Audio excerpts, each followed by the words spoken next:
What's up mga ka-Big Bites? Hinebra jackpot sa trade, Garcia to Mikey Casaduna. Pero bago ka sana magpatuloy sa panunood ay huwag mong kalimutang mag-subscribe sa aking YouTube channel. Pag-usapan lang natin sandali si Joe Devance, dahil after ng comeback niya mula sa retirement para matulungan ang Hinebra sa Governor's Cup Finals, ngayon ay tuluyan na daw talaga siyang magre-retire ulit sa PBA. Ang anticipation kasi niya ay hindi na niya kakayanin ang next conference, mas magiging mahaba at matagal pa ang Commissioner's Cup, may additional 1 game pa kasi dahil sa bagong guest team na Hong Kong Eastern. Good decision ito para kay Joe, dahil sobrang hirap talaga next conference dahil tinanggal na ng PBA ang height limit, hindi niya kakayanin ang mga naglalakihang imports, may mga teams na nga na kumuha ng 7-footer.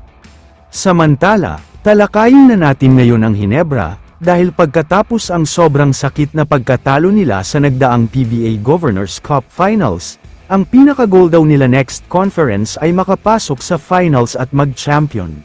Kaya naman ang biggest plan daw nilang gawin ay mas mag-improve pa lalo ang lineup nila.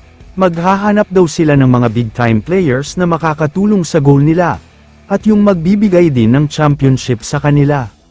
Para sa kaalaman ng lahat, nitong mga nakaraang araw lang ay naglabas ng statement si Coach Chot, sinabi nga niya na ready to release na daw si Mikey Williams, dahil hindi na talaga siya kailangan ng TNT ngayon. After ng statement niya na yan ay madami na daw agad ang mga teams na nagpahayag ng interest kay Mikey, mabibigat daw talaga ang mga offers, at mukhang lahat yata ng mga teams sa PBA ay gusto talaga siyang kunin.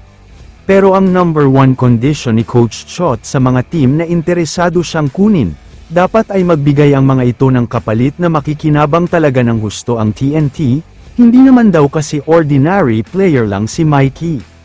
Ayon sa mga nakalap nating balita, bibitawan daw ng Hinebra itong si Paul Garcia, hindi siya masyadong naglaro para sa kanila pero may potential talaga, kasama pa dito ang isang first round pick na ibibigay ng Hinebra sa TNT.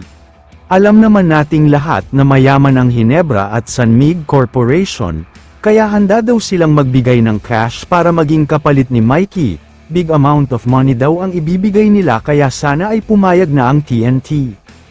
Kaya naman kung kayo ang tatanungin, ano ang masasabi nyo sa balitang ito? I-comment mo naman ang opinion mo tungkol sa tanong na ito. Dito na muna nagtatapos ang video na ito. Maraming salamat sa panunood mga ka-Big Bites. God bless sa inyong lahat.